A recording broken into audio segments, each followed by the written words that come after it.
A história da civilização romana. Em cerca de 2000 a.C., os povos latinos fixaram-se na região do Lácio e fundaram várias aldeias, entre elas Roma. Tempos depois, por volta do século VII a.C., os povos etruscos conquistaram essa região e transformaram a aldeia latina em uma cidade. A história política da Roma antiga costuma ser dividida em 3 períodos: monarquia, república e império. No tempo da monarquia, 753 a.C., 509 a.C., Roma era uma pequena cidade. Os hábitos, a economia e a política foram influenciados principalmente por etruscos e gregos, que já viviam na Península Itálica. No período da República, 509 a.C., 27 a.C., os romanos criaram novas instituições sociais, expandiram seu território e tornaram-se uma civilização poderosa. Na fase do Império, 27 a.C., 476 d.C., os domínios romanos atingiram sua expansão máxima. Ao final desse período, também ocorreram muitas crises e mudanças na parte ocidental do Império. Monarquia. O processo de organização social e política dos povos que viviam na região de Roma deu origem, a partir do século VII a.C., à formação de uma monarquia, isto é, de uma forma de governo em que um rei ou monarca é o principal governante. Durante a monarquia, Roma foi governada por um rei, mas havia também o Senado e a Assembleia Curial. Estas eram as funções de cada um deles. O rei era o chefe militar e religioso. Além disso, atuava como juiz. No desempenho de suas funções, o rei era fiscalizado pela Assembleia Curial e pelo Senado. O Senado era um conselho formado por cidadãos mais velhos. Esses homens chefiavam as famílias, consideradas mais importantes, de Roma e elaboravam as leis. A palavra Senado vem do latim senex, que significa velho ancião. A Assembleia Curial era uma reunião dos cidadãos, homens capazes de servir ao exército. Agrupados em cúrias, cada cúria tinha 10 clãs, conjuntos de famílias com antepassados comuns. A Assembleia elegia os funcionários importantes do governo, aprovava ou rejeitava as leis e se reunia quando o rei a convocava, mas não era um espaço de livre debate. Provavelmente seu sistema de voto era por aclamação, que ocorre quando a maioria dos participantes aprova uma proposição. Sociedade romana. Na época da monarquia, era possível distinguir pelo menos 4 grupos sociais que viviam em Roma. Eram os patrícios, os clientes, os plebeus e os escravos. Os patrícios eram os cidadãos e, por isso, tinham direitos políticos. Consideravam-se descendentes dos pater-famílias, chefes familiares, fundadores da cidade. Os patrícios podiam ter cargos no exército, na justiça, no governo e nos cultos religiosos. Só eles podiam ter grandes propriedades de terra, rebanhos e escravos. Os plebeus eram a maioria da população, a plebe.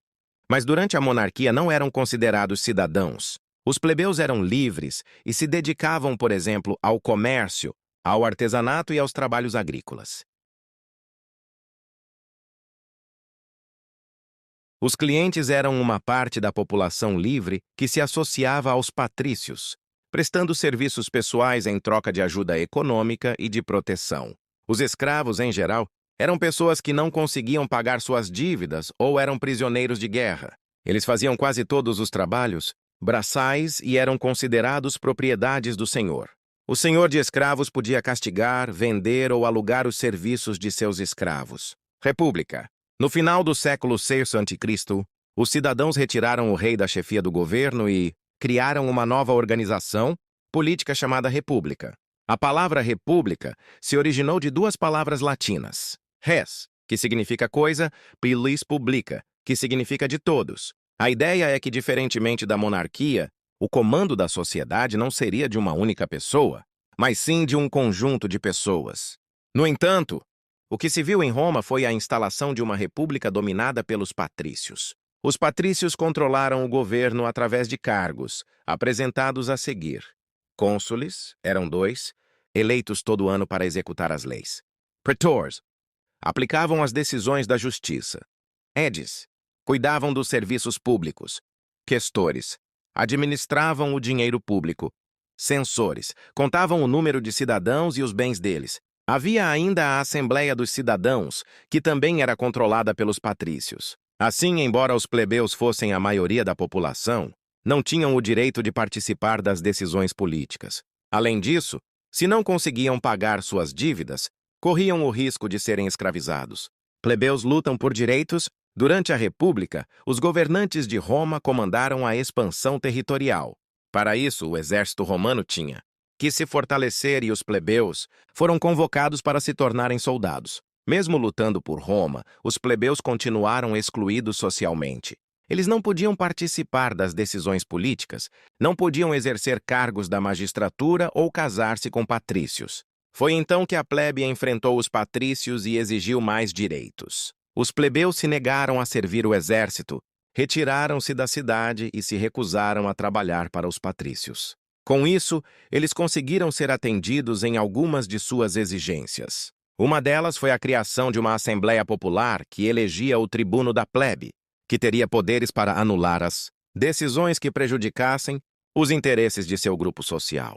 Depois de muita pressão, em 470 a.C., os patrícios reconheceram a autoridade dos tribunos da plebe, e a plebe ainda realizou outras conquistas, como a existência de leis escritas para patrícios e plebeus, a autorização de união entre plebeus e patrícios, a proibição da escravização de romanos por dívidas, a eleição de plebeus para cargos públicos. As diversas conquistas não beneficiaram igualmente todos os plebeus. Os cargos públicos e os privilégios ficaram concentrados nas mãos dos plebeus que haviam enriquecido e, com isso, passaram a desprezar a maioria da plebe da mesma maneira que um patrício. Expansão e guerras. Roma expandiu seus domínios durante a República.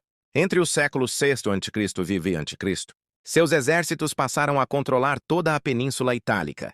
Nessa altura, Cartago era uma cidade fenícia rica e em plena expansão comercial. Os cartagineses fundaram colônias no norte da África, na Espanha e nas ilhas perto da Itália, como a Sicília. Isso significava uma ameaça aos interesses de Roma. Para continuar sua expansão, os romanos enfrentaram os cartagineses. Assim tiveram início as Guerras Púnicas, que ocorreram entre 264 e 146 a.C. A palavra púnico vem do latim e quer dizer fenício, em referência aos fundadores de Cartago.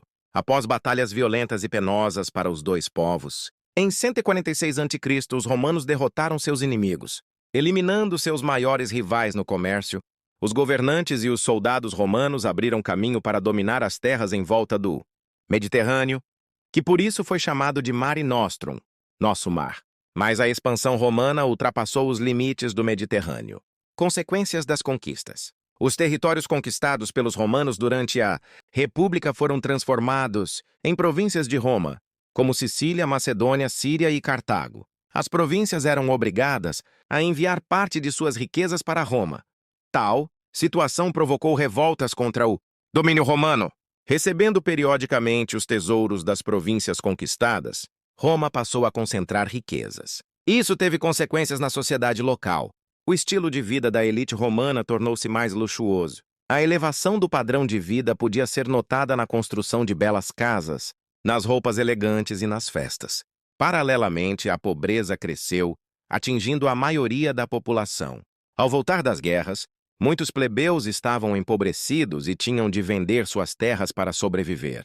Os patrícios compravam essas terras, aumentando o tamanho de suas propriedades, os latifúndios, cultivadas por escravos. Além de todas essas mudanças, o comércio e as conquistas militares promoveram o contato dos romanos com povos de outras culturas. Nesse período, por exemplo, os romanos receberam influência da cultura grega, luta pela liberdade. Assim como na Grécia, muitos homens e mulheres foram escravizados em Roma. Essa situação aumentou ainda mais na República, pois com as conquistas territoriais, muitos prisioneiros de guerra foram transformados em escravos. Não pense que os escravos aceitavam essa condição sem resistir. Durante a República, muitos deles se revoltaram. Um exemplo aconteceu de 73 a 71 a.C., quando um exército de 80.000 escravos, liderado pelo guerreiro Trácio Espartaco, ameaçou a elite romana, lutando para serem libertos dessa condição.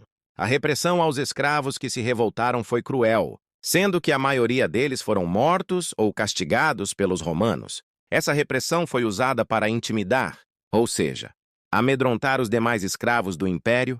como uma forma de evitar futuras revoltas e mantê-los submissos.